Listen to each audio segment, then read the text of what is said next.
नमस्कार, जय हिंद। मेरा नाम है राहुल और आप देख रहे हैं भारत तक का खास शो अर्थ क्या है, जहां आज हम इस वीडियो में बात करेंगे भारत और रूस की दोस्ती से जुड़े हुए उस आंकड़े की जिसने सारे रिकॉर्ड्स को तोड़ दिया है। और ये रिकॉर्ड जो है अमेरिका के धमकियों के बीच में बना है। जी हाँ, हम बात कर रहे हैं भारत और रूस के किए गए तेल आयात की।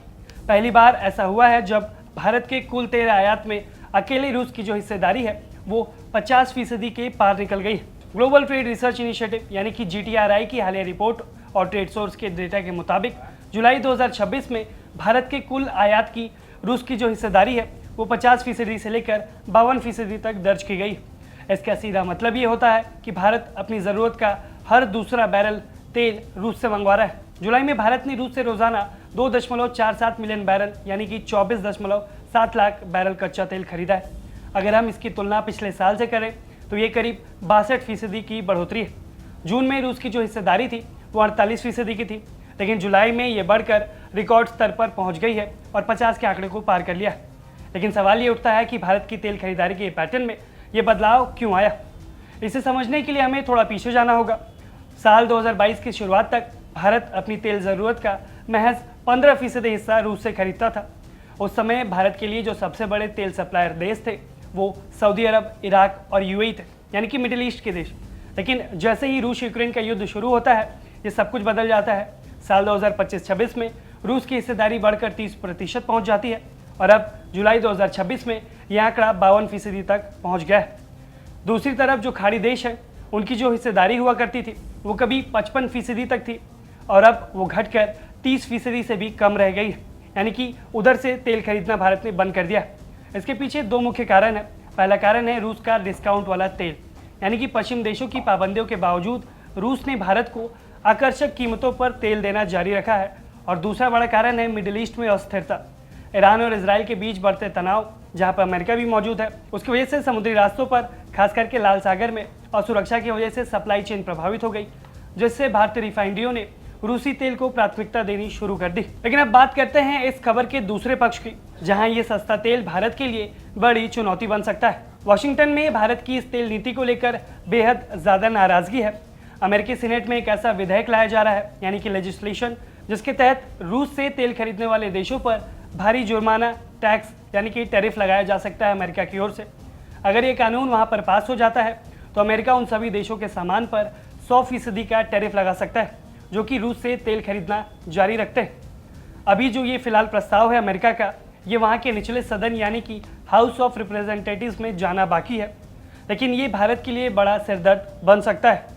भारत एक तरफ अमेरिका के साथ ट्रेड डील करना चाहता है, जिसके लिए बातचीत दोनों देशों में चल रही है, और दूसरी तरफ अपनी ऊर्जा सुरक्षा बचाए रखने के लिए रूस को भी भारत नहीं छोड़ सकता। और अब सवाल ये है कि इस पूरी स्थिति का आम भारतीयों और देश की तिजोरी पर क्या असर पड़ेगा। सीधी भाषा में अगर हम कहें तो भारत के लिए रूस से तेल खरीदना बंद करना फिलहाल आसान नहीं होगा। अगर भारत अमेरिकी दबाव में आकर रूस से तेल खरीदना बंद कर देता है तो उसका अंतर्राष्ट्रीय बाजार पर बहुत ज़्यादा असर मिलेगा। महंगे दामों पर भारत को तेल खरीदना पड़ सकता है। इसका पहला असर महंगाई पर आएगा, यानी कि इन्फ्लेशन बढ़ जाएगी। कच्चे तेल की कीमत बढ़ते ही पेट्रोल और डीजल महंगा हो जाएगा, जिससे ट्रांसपोर्ट बढ़ जाएगा और अंततः सभी चीज़ों के दाम बढ़ जाएंगे। दूसरा असर भारतीय रिफाइनरियों पर पड़ेगा, जहाँ पर जो भारत की रिफाइनरियाँ हैं उनका रिफाइनरी मार्जिन प्रभावित हो सकता है। रिलायंस और IOCL जैसी जो कंपनियां हैं जो कि तेल को रिफाइन करके अंतर्राष्ट्रीय बाजार में बेचती हैं, अगर वो कच्चा तेल ही महंगे दर पर खरीदेंगी तो उनका जो मार्जिन है वो दबाव में आ सकता है। तीसरा जो सबसे बड़ा असर पड़ेगा वो विदेशी मुद्रा भंडार पर पड़ेगा, यानी कि डॉलर की निर्भरता से जुड़ा हुआ है। रूस के साथ भारत रूपी रूबल यानी कि अन्य वैकल्पिक माध्यमों से व्यापार की कोशिश में लगा है, जिससे डॉलर पर निर्भरता कम हो जाएगी। लेकिन अगर रूस से तेल बंद हो जाता है तो ये वापस से डॉलर के ऊपर अपनी निर्भरता बढ़ा देगा। तो अब आगे क्या? भारत ने हमेशा से ही स्पष्ट किया है कि वो अपनी ऊर्जा सुरक्षा से कोई भी समझौता नहीं करेगा। विदेश मंत्रालय हो या पेट्रोलियम मंत्रालय, दोनों ने रुख को साफ तौर पर सामने रखा है कि भारत वहीं से तेल खरीदेगा जहां से उसे किफ़ायती कीमत पर तेल मिलेगा। हालांकि आने वाले महीनों में ये एक मुश्किल डगर होने वाली है भारत के लिए। एक तरफ मिडिल ईस्ट में UAE इराक को पीछे छोड़कर भारत का दूसरा सबसे बड़ा सप्लायर बन चुका है, जो भारत को अच्छे ऑफर्स भी दे रहा है, यानी कि सस्ते दाम पर तेल दे रहा है। दूसरी तरफ अमेरिका का बढ़ता हुआ दबाव भी है। तो अगर हम कुल मिलाकर इस पूरी बात को देखें तो अर्थ यही निकलता है कि भारत अपनी रणनीतिक स्वायत्तता यानी कि स्ट्रैटेजिक ऑटोनॉमी का इस्तेमाल इस वक्त कर रहा है।